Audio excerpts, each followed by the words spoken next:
Chef Liu. Mahigit 100 mesa ng customer sa labas ang naghihintay ng pagkain. Anong klaseng palabas to? Boss Jayang, ako dapat ang magtanong yan sa'yo. Araw-araw kaming nandito. Naluluto sa kusinang mahigit 40 grados ang init. Nakakapagluto kami ng daan-daang kilong hipon para sa'yo sa isang araw. Pagod na parang aso. Sa ganitong kainit ng panahon, kahit konting bonus para sa init, wala kang binibigay. Ganyan kang klase ng amo. Hindi ka ba masyadong kuripot? Sige ganito, bibigyan ko pa ang bawat isa. Nang dagdag na 200 pisong bonus para sa init. Ano sa tingin nyo? Boss Jayang, kulang na kulang yan. Itong kainan na to, totoong ipinamana sa'yo ng tatay mo. Pero 3 taon na mula nang mawala siya. Bakit sobrang lakas ng negosyo? Wala ka bang ideya kung bakit? Yung mga customer sa labas, na nagtitiis pumila sa gitna ng init. Sa tingin mo ba para sa'yo yan, Boss Jayang? Pumupunta sila para sa akin kay Chef Liu. Para sa galing ko sa secret recipe na mala 13 spice. Chef Liu, ano ba talaga ang gusto mong sabihin? Liu, nag-usap-usap kami kanina. At sa tingin namin, itong fix na sahod namin ay hindi katumbas ng perang pinapasok namin para sa'yo. CJ, pakinggan ko kung magkano ang gusto nyo. Hindi naman kami hihingi ng malaki. Una, ang basic salary naming 6 sa kusina. Kailangang doblehin simula ngayong buwan. Pangalawa, sa buwan ng net profit ng kainan, kukuha ako ng 40% bilang parte ko para sa aking galing sa pagluluto.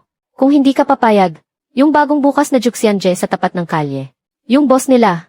Pero araw-araw niya akong tinatawagan. Ang alok, mahigit double pa sa basic pay dito. Boss Jayang, kapag hinubad ko ang uniformeng to. Ako, si Liu Pangzi, kasama ang mga bata ko. Lilipat lang kami dyan sa tapat para magluto. Sa oras na yon, itong Haiji food stall mo. Bukas ng gabi ay mapipilitan ng magsara at mamulubi. Madam, yung spicy crayfish po namin. Kailan po ba I-serve? Halos 1 oras na po kaming naghihintay.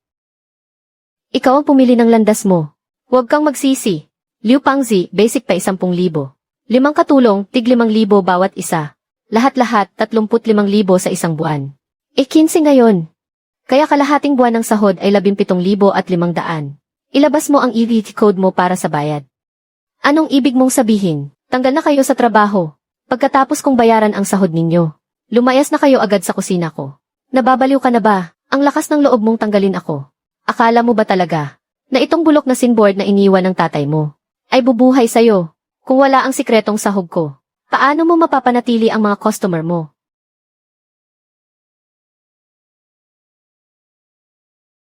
Ehem. Ito pala ang sikreto mo. Puro mga chemical at artificial additives lang pala ang ginagamit mo. Di ba? Noong nabubuhay pa si Papa, ang itinuro niyang patakaran sa'yo ay dapat gumamit ng malinis na tubig, buhay na hipon at natural na pampalasa. Pero ikaw, simula nang maging head chef ka, para makakuha ng komisyon mula sa supplier. Ano na klaseng basura itong binibili mo? Puro patay at mabahong hipon. Para pagtakpan ang lasog-lasog na laman ng patay na hipon. At ang mabahong lansa nito. Walang tigil kang naglalagay nitong mga industrial chili extract at mga chemical na pampalasa. Kapag manhid na sa anghang ang dila ng customer, hindi na nila malalasahan na bulok na yung hipon. Liu Pangzi. Ako si Jayang Yu, kahit na magsara pa itong restaurant na ito. Hindi ako kikita ng ganitong klaseng maruming pera. Dati, kinonsidera ko pa na matagal ka ng empleyado na ipinamana pa sa akin ng tatay ko. Binigyan kita ng pagkakataong magbago para hindi ka mapahiya. Pero hindi ka lang basta hindi tumino. Ngayon, may lakas ka pa ng loob na gamitin iyan para blackmail ako. Para humingi ng dagdag sahod at share sa kumpanya. Dalhin mo na iyang mga chemical mo. Layas ngayon din. Doon ka sa Juxian Pavilion sa tapat. Doon mo ipakita iyang galing mo. Sana may malason sa pagkain ninyo. At magsara na kayo ng tuluyan. CJ, aba, lumalaban ka na, Jayang Yu. Ang galing mo na, maghintay ka lang, kapag wala ang timpla ko. Yang mga walang lasa mong hipon na pinakuluan lang sa tubig. Kahit aso, hindi yan kakainin. Diyan lang ako sa tapat, panonoorin kita kung paano ka babagsak. Yang mga pampalasa mong kemikal. Kahit aso, masusuka sa anghang yan. Tara na, mga kasama. Madam, umalis na po yung mga chef. Paano na po yung mahigit 100 table sa labas? Hoy, boss, nasaan ka? Anong nangyayari? Boss, lumapit ka nga dito. Magandang gabi po sa lahat ng aming mga customer. Ako po si Jayang Yu, ang may-ari ng Haiji Food Stall. Ikinalulungkot ko pong ibalita sa inyong lahat. Sa aming kusina, may natuklasan po kami kanina na hindi po talaga pwede sa aming pamantayan. Mga patay na hipon na lubhang mapanganib sa kalusugan. Kasabay nito, ang chef na sangkot dito ay agad ko na pong sinibak sa pwesto. Ano? Para po sa inyong kalusugan. Ang hapunan ninyo ngayong gabi ay hindi na po talaga namin pwedeng ituloy na ihanda para sa inyo. Alam kong nasayang po ang mahalaga ninyong oras. At responsibilidad ko po yan. Kaya naman, lahat ng naririto ngayong gabi. Tapos naman kayong kumain. O hindi pa na ihahain ang order ninyo. Sagot ko na po ang lahat ng bill ninyo. At hindi lang yan. Mula sa sarili kong bulsa, bibigyan ko ang bawat mesa ng isang case ng malamig na beer bilang paumanhin. Para po maiuwi ninyo. Dahil iyan na ang sinabi ng boss. Maghiwa-hiwalay na tayo. Sa susunod, iwasan na lang natin ang lugar na to. Salamat sa inyong pag-unawa. Pasensya na po sa hindi magandang karanasan.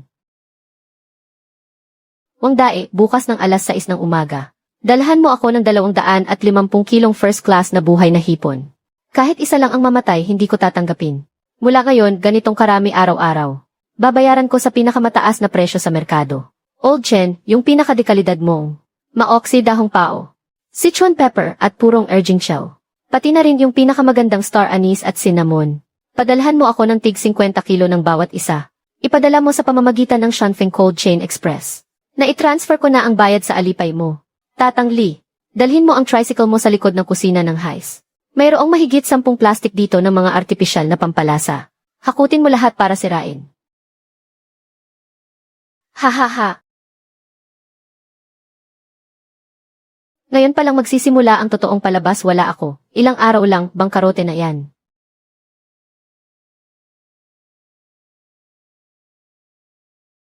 Madam, wag niyo pong buhatin mag-isa yan. Yang bakal na yan, may bigat na mga 35 hanggang 40 kilo. Paano po kung mabigla ang likod ninyo? Tita Lee, tulungan mo ako. Yung mga lalagyan ng pampalasa doon sa estante. Ibaba mong lahat. Kahit may laman o wala. Itapon mong lahat. Madam, itong mga garapon po. Marami po rito ang kabibili lang. Sabi po ni Matabang Liu noong kinuha niya yung mga stock. Ang isang bote raw po niyan ay ilang daang piso. Sayang naman po kung itatapon lahat. Tita Lee, alam mo ba kung ano ang laman ng mga garapon na yan? Hindi yan mga mamahaling pampalasa. Lahat yan ay mga industrial grade na binibili ng bultuhan per kilo. Mga artificial na pampalasa, chili extract, at food coloring. Yung pinakamahal sa mga yan. Ang puhunan ay hindi higit sa 5 piso. Puro perwisyo lang ang idudulot niyan kung itatago pa natin. Naintindihan ko po, madam.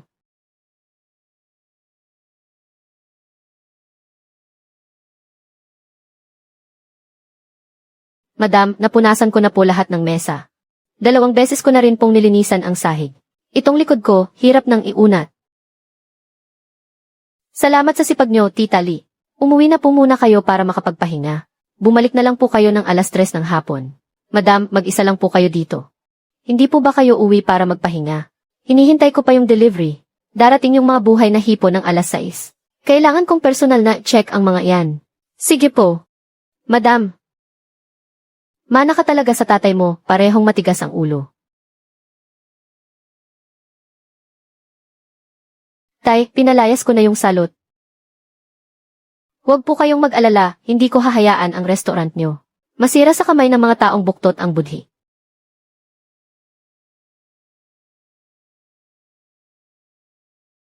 Matulog lang kayo ng mahimbing. Pagkagising nyo, nagbago na ang patakaran sa buong kalye na to. Aba, hindi ba't si Boss Jayang to? Ang aga-aga, nagsasayang ka ng pera dito. Jayang Yue, narinig ko. Pinalayas mo raw lahat ng customer kagabi. At nilibre mo pa silang lahat. Ha. Kung buhay lang ang tatay mo, at nakita niyang ganito ka kagastadora, tiyak na babangon yon mula sa hukay sa galit. Ano to? Tinapon mo lahat ng secret ingredients ko. Ngayong gabi, plano mo bang pakainin ng pinakulo ang hipon sa tubig lang ang mga customer mo? Boss Jayang, baka gusto mong pumunta dito ngayon. Lumuhod ka sa Chef Liu namin at aminin ang pagkakamali mo. Baka sakaling maging maganda ang mood ng boss namin. Pwede ka pa niyang bigyan ng tirang sabaw namin. Ambunan ka ng kaunti, para naman makatikim ka ng karne. Ha, Liu Tabachoy. Liu Tabachoy. Panahon ang magpapatunay ng lahat. Tignan na lang natin kung sino sa ating dalawa ang mananatili sa huli. Boss Jayang. Hindi ka natulog buong gabi ah. Hindi ako makatulog kaya hinintay na lang kita. Wang Dae, kamusta ang hipon? Maganda ang batch ng hipon na ito. Simula ngayon, ay deliver mo na sa ganitong oras araw-araw. Walang palya. Hahaha, Boss Jayang, huwag kang mag-alala. Pinakamataas na presyo sa merkado ang binibigay mo. Ako, si Wang. Kung maglalakas loob akong maghalo kahit isang patay na hipon, masisira na ang pangalan ko. Kayo po si Boss Jayang, tama po ba? 3 kahon ng refrigerated express galing Sichuan. Pakipirmahan na lang po. Bakit parang prutas ang amoy ng sili na ito? Ang bango. Ito ang pinakamagandang Erjing Chow chili ng Sichuan. Pagkatapos patuyuin, may natural itong amoy ng prutas. Hindi ito maikukumpara sa mga produktong pang-industriya sa merkado. Alam mo pala yan. Tita Lee, tulungan mo akong dalhin ang mga ito sa kusina. Paghiwalayin ang mga pampalasa ayon sa numero sa mga supot. Huwag mong paghaluin. Madam. Itong dahong pao peppercorn ay mahigit 100 bawat kalahating kilo. Ang puhunan sa buhay na hipon ay 38. Silyo na mataba. Yung hipon na kinukuha niya dati, 8 piso lang ang kalahating kilo. Idagdag mo pa itong purong taba ng baka. Halos 4 na beses nang tumaas ang gastos natin. Tita Lee, alam mo ba kung saan gawa ang chili extract? Galing sa petrolyo. Kapag kinain, hindi ito natutunaw at hindi na poproseso ng katawan. Lahat ito ay naipon sa atay. Petrolyo. Hindi ba't pareho lang yan ng gasolina? Halos ganun na nga. Kaya yung mga murang pagkain na matatapang ang lasa. Hindi dahil magaling magluto, kundi pinapakain nila ng lason ang mga customer. Diyos ko po. Madam, ako'y nabuhay na ng 56 na taon. Pero ngayon lang ako nakaamoy ng ganito kabango. Amoy pa lang, parang luminaw na ang isip ko. Tikman mo, ang bango, ang tamis at ang linamnam. Hindi talaga matapang. May kasama pang kaunting amoy gatas. Haiji ang kainan. Si Matabang Liu, yung mga bagay na gawa sa garlic essence na hinaluan lang ng tubig. Ni hindi nga pwedeng ipangpunas ng sapatos nitong sarsang bawang. May 2 oras pa bago magbukas para sa gabi. Ang bango ng amoy na ito. Naamoy mo ba? Ang bango, anong amoy kaya ito? Ngayon lang ako nakaamoy ng ganito kabango. Crayfish. Wow, ang tindi ng amoy nito ha. Kung ikukumpara sa bangong ito, yung amoy sa Juxian Pavilion, bakit parang amoy plastic? Di ba sabi mo mamatay siya kapag wala ka? Anong amoy ito? Nagpapamisteryo lang. Anong silbi kung maganda ang sangkap? Ang mahal-mahal ng isang plato ng hipon. Sinong ordinaryong tao ang bibili niyan? Hintayin na lang nating magsara yan. Miss, mali yata ang presyo sa menu ninyo. Isang order ng spicy crayfish, 178. Noong si Matabang Liu pa ang nandito. 78 lang yon dati. Pati yung garlic, 188. Ano to, pag nanakaw, ganyan na naman ang estilo nyo. Nga, yung katabing Juxian Pavilion, may grand opening promo ngayon. Bumili ng 1 kilo, may libreng kalahating kilo. Halos 60 piso lang ang isang order. Makinig po kayo. Gumagamit na po kami ng pinakamataas na kalidad ng buhay na hipon galing tabang.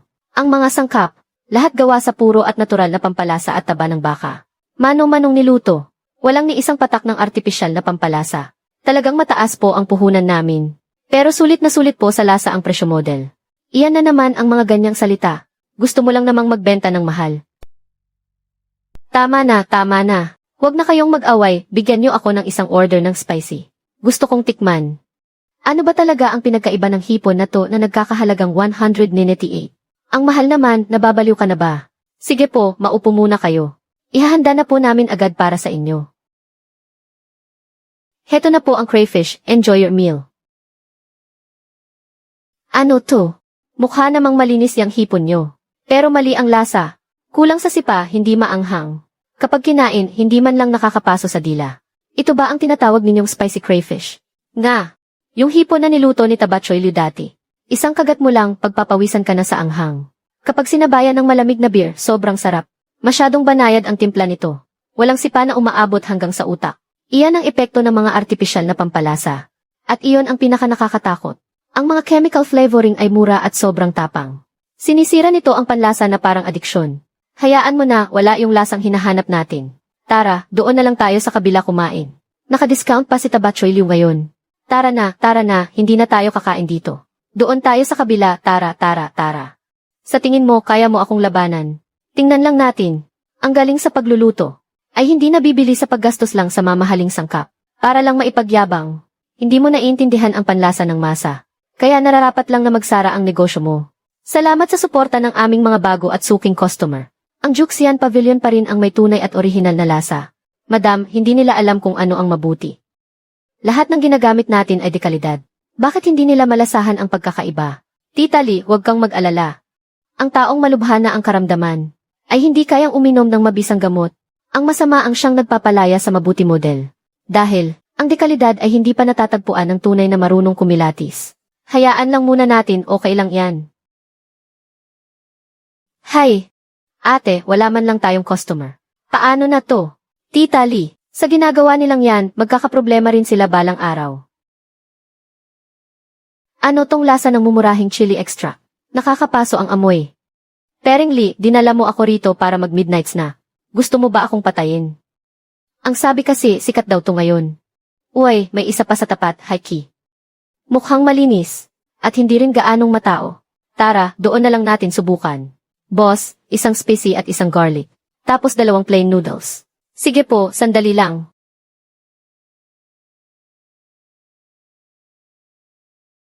Sige po, kain na po kayo. Walang maasim na lasa ng artificial na bawang. Ang sariwang amoy ng hilaw na bawang.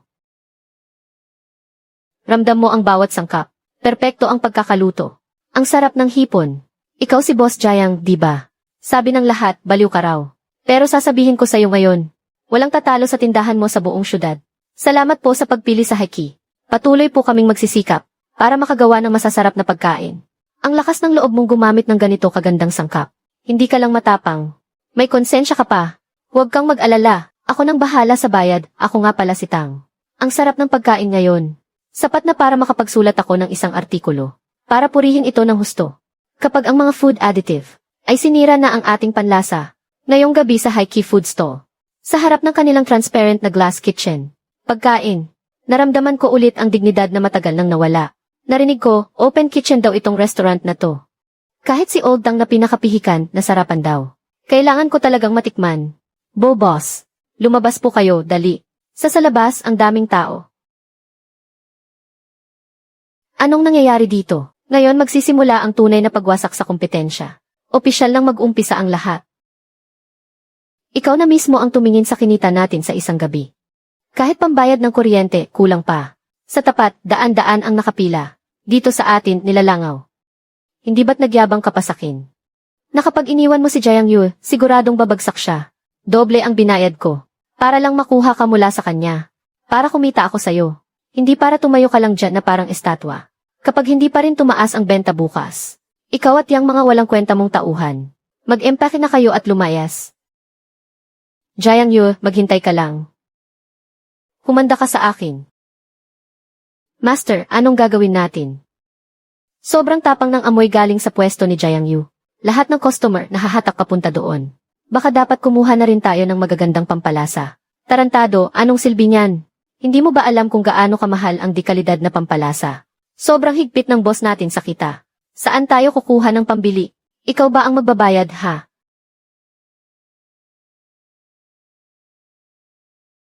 Master, hindi ba't sobrang tapang nito? Noong huli, gumamit ka ng isang kutsara. Buong kalye, ganito na ang amoy. Sabi ng mga customer, nahihilo sila sa amoy. Ah, kulang pa pala sa tapang, ha sige. Laosi, yung mga mababahong patay na hipon na hindi na mabenta. Bilhin mo sa halagang 5 kada kalahating kilo. Dalhin mo lahat dito sa akin. Mas marami, mas maganda. Baliw ka na ba? 2 araw nang nakatinggay ang mga hipon na iyan. Malambot na ang balat. Paano kung may malason yan? Manahimik ka nga dyan, mahigit 10 taon ko na tong ginagawa. Wala pang namatay dyan. Basta sobrang anghang. Doblehin ang pampalasa. Sino nang makakahalata na patay na hipon to? Dalhin mo rito sa akin. Hindi ba't gusto mo ng healthy? Gagamitin ko talaga ang pinakamatapang na lasa. At ang pinakamurang presyo. Para maagaw ko ulit lahat ng customer. Jiang Yu, humanda ka sa akin. Grabe, sinasabi ko sa'yo, sobrang haba ng pila rito. Nandito ako sa Haiji. Yung sobrang sikat ngayon. Yung may kusinang puro salamin. Ang bango, kahit kalahating kanto palang amoy mo na. Kailangan kong makakain dito ngayong gabi. Kung hindi ako aalis. J32. Yung customer po sa G32 nandyan po ba? May nabakante pong mesa sa loob. 45 segundo. Sige, lagyan na ng sabaw. Wow, sobrang bango ng bawang. Ngayon lang ako nakaamoy ng ganito kabangong bawang. Tama na. Naglalaway na ko. Itong plato para sa table 17. Dalhin mo na roon. Pasensya na po sa paghihintay. Ito na po yung additional order ninyo. Sobrang sarap. Parang peke lahat ng crayfish na nakain ko dati. Dami mong sinasabi kain na. Kundi ubusin ko lahat to. Boss, hulaan mo kung ilang kilo ang nabenta natin ngayon. Ilan? 400 kilo. Ubus lahat, kahit isang plato walang natira. 9:30 pa lang, sold out na lahat. Maraming customer na nahuli ang hindi nakakain. Nagpapadyak sa sobrang inis. Bukas, magdagdag ka pa ng 100 kilo. 500 kilo. Magkano naman kaya abutin yan? Huwag mong alalahanin ang gastos. Siguraduhin mo lang ang kalidad. 400 kilo. Simula pa lang yan. Gusto kong malaman ng lahat, ng bawat tao sa kalyeng to, na ang totoong sarap ay hindi kailangan ng mga kemikal at pampalasa. Halika, halika. Opening promo ng Juxianje, 58 piso, only crayfish. Libre ang beer. Kapag pinalampas nyo ngayon, wala na. 58 piso kahit gaano karami. Sobrang mura naman yan. Tara, subukan natin. Sa ganyang kamura, de kalidad kaya yan. Hindi ba ganyan naman sa mga karinderya? Basta mura, okay na, ano pa bang hahanapin mo? Boss, sobrang baho naman ng mga hipon na to. Pwede pa bang kainin to? Wala kang pakialam kung mabaho o hindi. Lagyan mo ng maraming pampalasa at chili extract. Malalaman ba ng customer ang pagkakaiba?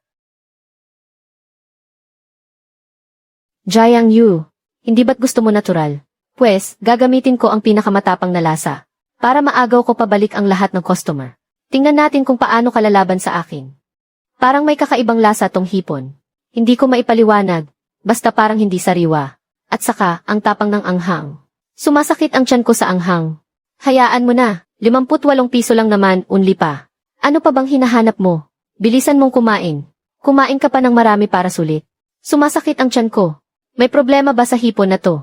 Wala namang problema dyan. Masyado ka lang kasing mabilis kumain. Heto, uminom ka ng beer para kumalma yan. Juxianje.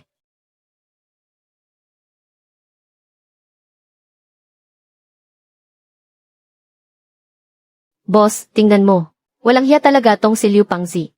Nag-post sa social media, puro parinig. Sinasabi pa na yung restaurant natin, hindi raw kaya ng mga ordinaryong tao. 58 yuan, only kain. Tita Li, hulaan mo kung anong klaseng hipon ang ginagamit niya. Ano pa nga bang klase ng hipon? Siguradong patay na hipon yan. Ang presyo pa lang ng buhay na hipon, higit pa sa 58. Hindi lang patay na hipon. Tingnan mo, yung kulay ng sauce niya masyadong mapula. Hindi normal ang pagkapula. Ang chili oil na gawa sa mga natural na pampalasa ay malinaw at dark red ang kulay.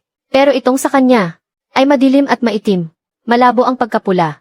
Ang food flavoring at chili extract niya ay 3 beses na mas marami kaysa sa normal na ginagamit. Ang ganitong level ng chemical additives ay sobrang matapang para sa tiyan. Tita Li, maniwala ka man o hindi. Wala pang 3 araw. Magkakaproblema ang restaurant niya. Ang ibig mong sabihin, may magkakasakit sa pagkain doon. Liu Pangzi, akala mo ba maliligtas ka ng price war? Hinuhukay mo lang ang sarili mong libingan. Kapag sumakit na ang tiyan ng mga customer mo, kapag pinuntahan ka na ng mga taga-food safety, malalaman mo na may mga linya na hindi dapat tinatapakan. Hindi ko na kaya, sobrang sakit ng tiyan ko. Parang may pumipiga sa loob model. Ako rin. Siguradong may problema tong hipon. Ang tagal ko nang kumakain ng crayfish. Ngayon lang nangyari to. Ang daya ng restaurant na to, hinding-hindi na ko babalik. Anong nangyari sa'yo? Sumama ang tiyan ko. Huwag nyo nang kainin. Hindi pwedeng kainin yang hipon na yan. Pakiramdam ko parang lumunok ako ng bolang apoy. Mula sa sikmura ko, umaapoy hanggang lalamunan. Mga sir, madam, huwag po kayong umalis. Hindi po babagay sa panlasa ninyo. Pwede kong papaluto ulit sa kusina ng bago. Ipaliwanag mo nga sa akin. Anong nangyayari dito? Hay, hindi ko rin alam. Baka hindi lang masyadong sariwa yung hipon ngayon. Hindi sariwa. 5 yuan lang bawat kilo yung mga patay na hipon na binili mo. Tapos sasabihin mo sa king hindi masyadong sariwa. Liu Pangzi, pakinggan mo to. Kapag may taong nagreklamo dahil sa pagkain mo, sagutin mo yan mag-isa, wag mo akong idamay. Jiang Yu, akala mo nanalo ka na. Humanda ka sa king. May mga paraan ako para hindi ka na makabangon pa. Hello, Liu Pangzi. Anong kailangan mo gabing-gabi na? Boss Iron Fist. May trabaho, game ka o hindi. Kapag tapos na, ganito kalaki. 50,000. Deal. Boss Jiang, mag-ingat ka. Si Liu Pangzi sa tapat, may ilang tinawagan ngayong gabi. Mukhang naghahanap siya ng mga taong gagawa ng gulo. Liu Pangzi, matagal ko nang hinala na gagawin mo to. Sige, gawin mo ang gusto mo. Itong 4 kong kamera. 4 ni Eevee na may night sound. 360-degree view, walang dead angle. Hinihintay ka lang na mahulog sa bitad. Ang katahimikan bago ang bagyo. Ang pamatay na banat ni Fatty Liu. Malapit nang dumating.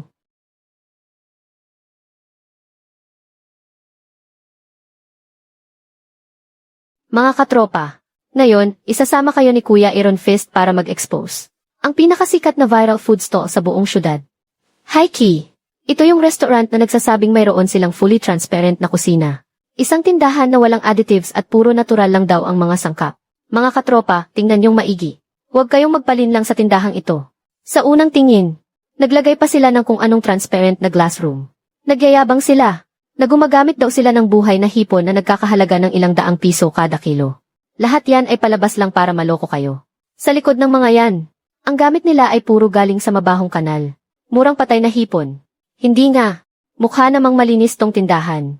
Malay natin, ang mga viral na restaurant ngayon. Puro marketing lang yan. Anong pinagsasabi mo dyan? Ang mga hipon na dumarating sa amin araw-araw ay buhay na buhay at sariwang-sariwa. Ang boss mismo ang personal na nag-iinspeksyon. Kahit isa lang ang patay, hindi na namin kinukuha. Anong karapatan mong manira ng kapwa? Ayan na, mga katropa, nakita nyo. Ito yung tipikal na reaksyon kapag piko na sila. Ako, si Kuya Iron Fist, ilang taon nang nag-i-expose ng mga peke. Kailan ba ako hindi dinuro-duro at minura ng mga may-ari ng tindahan? Pero kailan ba ako nagkamali sa mga sinabi ko? Buksan mo yan para makita ng lahat.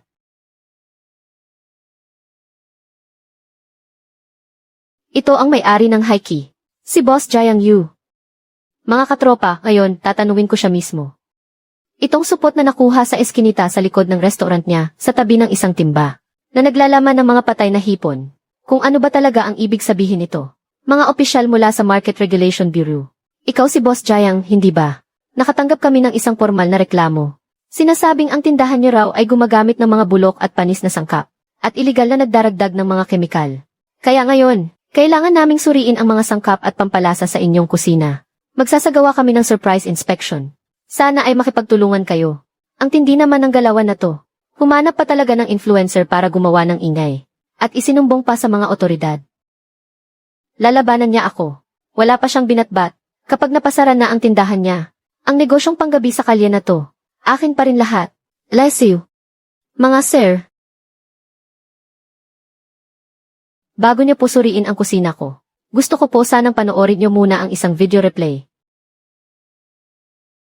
Ha! Ha! Anong mapapatunayan yan? Kahit sino pa ang nagtapon yan. Ang mahalaga, dyan yan natagpuan sa likod ng pinto ninyo. Ibig sabihin, gumagamit talaga kayo ng mga patay na hipon. Natagpuan niya yan sa likod ng pinto ko. Pero hindi yan nakapasok sa loob. At lalong hindi napunta sa mga kaldero ko. Mga sir, ang kusina ko po ay open kitchen. Walang kahit anong blind spot. Pwede na kayong pumasok ngayon at suriin ang lahat. Mga ref, freezer, tangke ng buhay na hipon, mga kaldero ng pampalasa. Kahit saang sulok, buong-buo akong makikipagtulungan. Sige, mauna ka na. Ayan na, mga katropa. Papasok na tayo ngayon para tingnan. Kung may tinatago nga ba silang patay na hipon.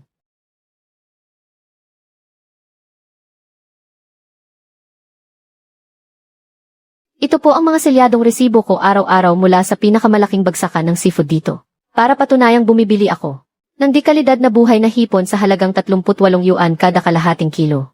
Dinideliver sa amin via cold chain tuwing alas 5 ng umaga, walang palya. May traceability code na pwedeng i-check. Ito ang dahong pao peppercorns galing Sichuan. Erjing chow chili at mahigit 20 natural na pampalasa. Ang quarantine certificate at ang waybill mula sa If Express. Bawat isa ay maaaring i-verify. Bawat transaksyon ay may patunay. Pang-industriyang chili extract, formaldehyde at nitrite, hindi lumagpas sa limitasyon. Lahat ng sinuri ay pumasa lahat sa National Food Safety Standards. Boss Jiang, ang iyong mga sangkap at base ingredients ay ganap na sumusunod sa food safety standards. Hindi lang pasado, kundi pati na rin ang kalinisan. Ay isa sa pinakamahusay sa buong lugar na ito. Ang galing ni Madam, 38 kada kilo yan para sa grade 8 na buhay na hipon. Kaya pala 178 ang isang order. Sobrang sulit na niyan, no? Tawang-tawa ako. Epic fail ng picking vlogger. Halatang halata nakakumpetensya yan. Nagtapon ng patay na hipon sa hating gabi. Paninira at sabotahe yan. Kitang-kita sa case.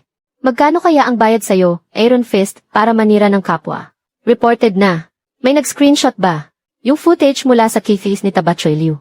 Report na sa pulis yan para mahuli. May nanonood pa sa ganitong klaseng basurang vlogger. Iron Fist ka pang nalalaman. Baka naman Iron Face ka. Mas makapal pa sa pader ang mukha mo. Bumalik ka at sabihin mo kay Tabachoy Liu. Sa susunod na maninira kayo, humanap kayo ng taong hindi maglakad na parang bibe. Oh. Sabi ko na nga ba, halata namang matino itong restaurant. Tingnan mo yung Keith. Mas malinis pa yung kusina nila kaysa sa bahay natin. Simula ngayon, dito na ako magiging suki. Kahit libre pa yung 58 all-you-can-eat nyo, hindi ako pupunta. Ang galing mo, madam. Mula ngayon, ang buong pamilya namin dito nakakain ng crayfish. Sa inyo na lang kami pupunta.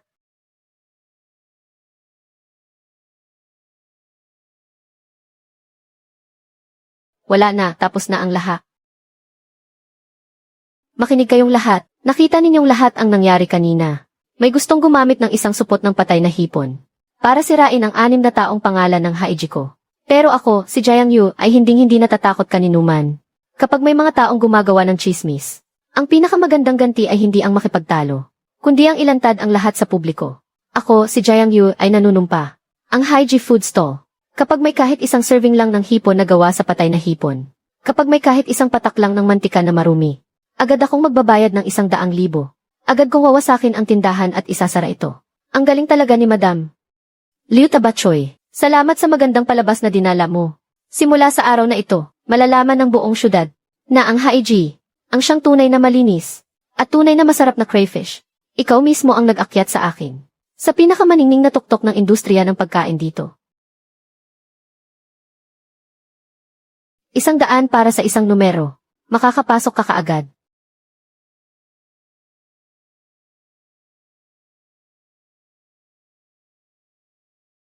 Chef, hindi ba't sobra na ang pampalasang nilalagay mo? Kahapon may customer na nagsabing nahihilo raw sila. Ano bang alam mo, kung hindi natin titimplahan ng maigi ang lasa, paano tayo makakalaban sa kabila?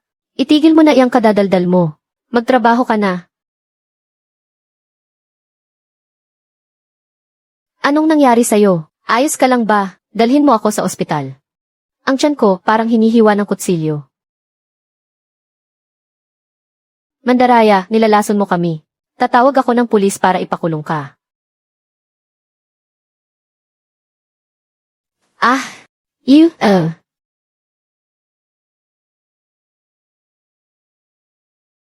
Base sa isinagawang inspeksyon, ang Juxianji Restaurant ay pinaghihinala ang gumagamit ng mga panis at bulok na sangkap na naging sanhi ng food poisoning ng maraming customer. Alinsunod sa mga kaugnay na regulasyon, ang nasabing establishmento ay ipinasara na. Ang may-ari at ang iba pang mga sangkot ay dinala para sa investigasyon. Diyos ko! Sabi na nga ba, walang kwenta yung mga 58 pesos na unli kainan na yan. Panlalaso na to, grabe. Sobrang nakakatakot, buti na lang hindi ako nagtipid at kumain dyan ngayon. Nga, mas maaasahan pa rin talaga ang Haiji. Tingnan mo ang kusina nila. Transparent, lahat makikita mo. Nga naman, sa susunod, yung mga restaurant na hindi transparent ang kusina. Kahit ilibre pa ako, hindi ako pupunta. Lakad. Hindi ako ang may gawa niyan. Kasalanan lahat to ni Liu na mataba. Siya ang bumili ng mga patay na hipon na iyon. Siya rin ang naglagay ng artificial flavoring. Wala akong kinalaman dyan Hayop ka, 26 na taong gulang pa lang ang asawa ko. Dahil sa'yo, nasagi siya. Magbayad ka.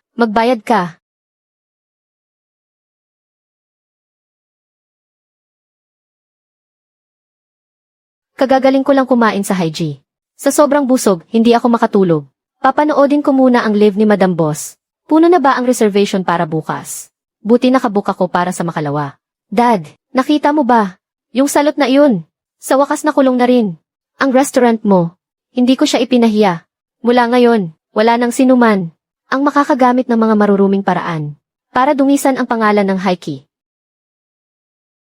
Bumagsak na ang Juxianje. Tapos na si Fatty Liu. Pero simula pa lang ito. Ang susunod, ipapaalam ko sa buong syudad kung ano ang tunay na crayfish at kung ano ang tunay na pagdurog sa kalaban. Hayaan nating lumipad pa ang mga bala.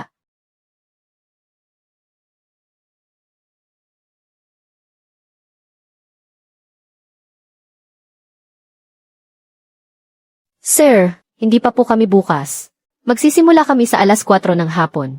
Gusto niyo po munang tingnan ang menu. Alam ko, upo lang ako sandali. Hindi ako order.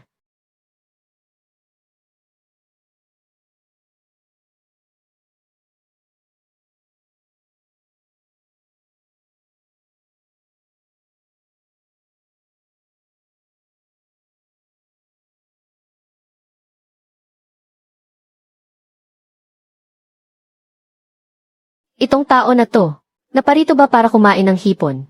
O para magsagawa ng scientific study? 416 lahat, di ba? Opo.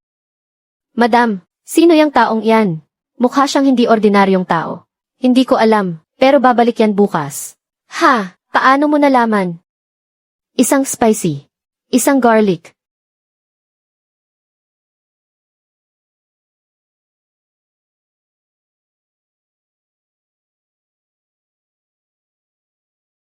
Boss, ilang araw na. Nandito na naman yung tao na iyon. Sa tingin mo, ano ba talaga ang pakay niya? Hindi kaya galing sa kabilang kumpanya. Pinadala para mag-espiya sa atin. Hindi siya galing sa kalaban. Nandito siya para mag-invest. Invest. Mag-invest sa kainan natin. Bukas pa natin malalaman. Boss Jayang, ako si Luting, Investment Director ng Dinghui Capital. Isang buong linggo ko nang inoobserbahan ang kainan mo. Ang table turnover rate, average na gastos ng customer, at repeat purchase rate. Ang data mo ay may tuturing na isang himala sa lokal na food industry. Pero hindi pa iyan ang pinaka-ikinahanga ko. Ang pinaka-ikinahanga ko ay ang sistema mong hindi nakadepende sa chef. Ang pinakamalaking problema ng mga tradisyonal na kainan ay ang sobrang pag-asa sa galing at kaalaman ng chef. Kapag umalis ang chef, nag-iiba na ang lasa at malulugi na ang negosyo. Iyang Juxian Pavilion sa tapat mo na nagsara. Ang pinakamagandang halimbawa niyan. Pero ikaw, iba ka. Gumagamit ka ng modernong ultrasonic cleaner. Para malutas. Ang pinakamatagal na proseso, ang mano-manong paghugas ng ulang. Gumagamit ka ng mga natural na pampalasa na may eksaktong sukat. Nakapak na at may kasamang stopwatch. Para ang tatlong ale na walang anumang karanasan. Ay maging parang mga makinang gumagawa ng pagkain. Ang ulang, na isang pagkaing non-standard at sobrang nakadepende sa karanasan, ay nagawa mong maging isang highly standardized na produkto. At higit sa lahat, ang lasa ay naabot mo sa pinakamataas na kalidad dito sa atin. Ang mayroon ka ngayon ay isang perpektong single store model na maaaring kopyahin ng paulit-ulit. Tingnan mo ang kontratang ito. Handa ang Dinghui Capital na mag-invest ng 10 milyon. Kapalit ng 20% shares. Isa lang ang hiling ko. Sa loob ng isang taon, gamitin mo ang perang ito para buksan ang Haiki sa bawat pangunahing commercial district sa buong lungsod. Gusto kong tuluyan mong dominahin ang late-night food market dito. Director Lu, hindi ko ito maaaring permahan. Pakiramdam ni Jayang Dae, mababa ang valuation. Pwede nating pag-usapan kung bakit ka tumanggi. Hindi, makatarungan naman ang valuation na binigay ni Lufen. 10 milyon para sa 20%. Katumbas yan ng 50 milyong valuation para sa akin. Base sa kasalukuyang laki at kita ng Haiji. Medyo mataas pa nga ang valuation na to. Lufen, masyadong makitid ang pananaw mo. Isang central factory. Kailangan mong magtayo ng sarili mong paggawaan ng pampalasa. At isang cold chain cleaning center. Lufen, ang nakikita mo lang ay ang standardized single store model ko. Gusto mo akong magbukas ng walang tigil. Pero naisip mo na ba na kung magbubukas tayo ng 50 tindahan sa buong syudad at kumukonsumo ng libu-libong kilong buhay na hipon araw-araw, kung aasa lang sa kasalukuyang hiwa-hiwalay na pagkuha ng supply, masisiguro pa ba ang kalidad? Oras na may isang branch na makatanggap ng patay na hipon. O kaya may isang empleyadong nagtamad at hindi sinunod ang standard sa pagluto ng base sauce. Yung pinaghirapan kong itayo, na reputasyon para sa sobrang kaligtasan at pinakamasarap na lasa, ay babagsak sa isang iglap. Kaya ang unang hakbang na gagawin ko ay hindi ang pagbubukas ng mga branch. Gagamitin ko ang perang ito para magtayo sa labas ng syudad ng isang sterile grade na central factory para sa pampalasa at isang cold chain cleaning center para sa buhay na hipon. Gusto kong ang supply chain ang buhay na hipon sa buong syudad ay nasa kamay ko, lahat ng crayfish. Sa center na iyon, dadaan sa industrial grade na ultrasonic cleaning. Pagkatapos alisin ang mga patay na hipon, ay direktang i-deliver sa bawat branch gamit ang cold chain. Lahat ng mala at garlic-based sauce ay lulutuin sa central factory ayon sa aking secret recipe, gamit ang pinakamataas na kalidad ng mga natural na pampalasa, at dadaan sa standardized na proseso ng pagpapakulo. Tapos, iba-vacuum seal sa sterile na packaging. Sentralisadong pamamahagi. Pagdating sa puntong iyon, sa mga magiging branch ko sa hinaharap, kahit kawali ay hindi nakakailanganin. Ang kailangan lang gawin ng staff ay ilagay ang malinis at buhay na hipon, kasama ang base ingredients na galing sa pabrika, sa loob ng fully automatic na cooking machine. Pumindot ng isang buton, at sa loob ng 5 minuto handa na ang pagkain. Iyan ang tunay na libu-libong tindahan, iisang lasa. Isang malupit na pag-atake sa kompetisyon. Ang gagawin ko ay hindi lang isang chain ng mga kainan. Ang gagawin ko ay gamit ang mga tunay at dekalidad na sangkap at ang lakas ng teknolohiya para baguhin ang buong pamantayan ng industriya ng crayfish. Isang flavor empire. Ha ha ha ha ha. Magaling. Isang napakagandang flavor empire. Ako si Tong ng Dinghui Capital Investment. Jayang Dai. Binabawi ko na ang maliit na kasunduan natin kanina. Bukas ng 10:00 ng umaga. Dalhin mo ang iyong business plan dito sa headquarters ng Dinghui Capital. Ang investment na ito, hindi ko lang tataasan sa 30 milyon.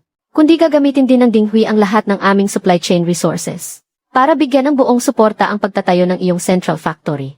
Ikinagagalak kong makipagpartner sa iyo. Luday. Iyang suot mo, mas mukha ka pang boss dyan kaysa kapag nakaputing polo ka. Ang puting polo ay para sa pagluluto. Ang suit ay para sa pakikipagnegosyo. Hindi naman naglalaban ang dalawa.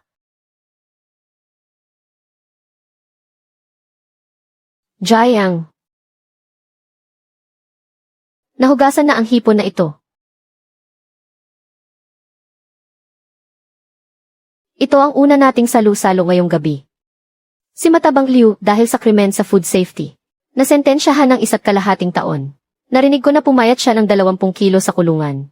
Naubos ang lahat ng yaman ng may-ari ng Juxian Pavilion. Ngayon, nagtitinda ako sa isang pwesto sa bayan namin. Yung mga negosyanteng dating pinagtatawanan ako. Ngayon, isa-isa silang lumalapit sa akin para magtanong kung pwede ba silang mag-franchise ng Haiji. Dati, inalagaan ng tatay ko ang negosyong to. Pero niloko lang siya gamit ang mga peking pampalasa at kickback. Dati, ipinahamak ako ng ilang chef na akala mo kung sino. Tinangka nila akong patalsikin sa pwesto. Halos ikabagsak na nitong lumang restaurant namin. Pero hindi ako sumuko.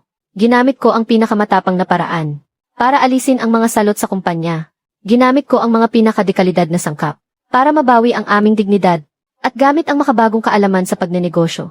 Ang mga taong nagtangkang gumamit ng pandaraya para kontrolin ako ay walang awa kong dinurog at iniwan sa pag-usad ng panahon. Ang panahon ni Liu na mataba, ang panahon ng mga barumbadong tulad nila, ay tuluyan ng nagwakas. At ang panahon ko bilang si Jiang Yu, ngayon pa lang nagsisimula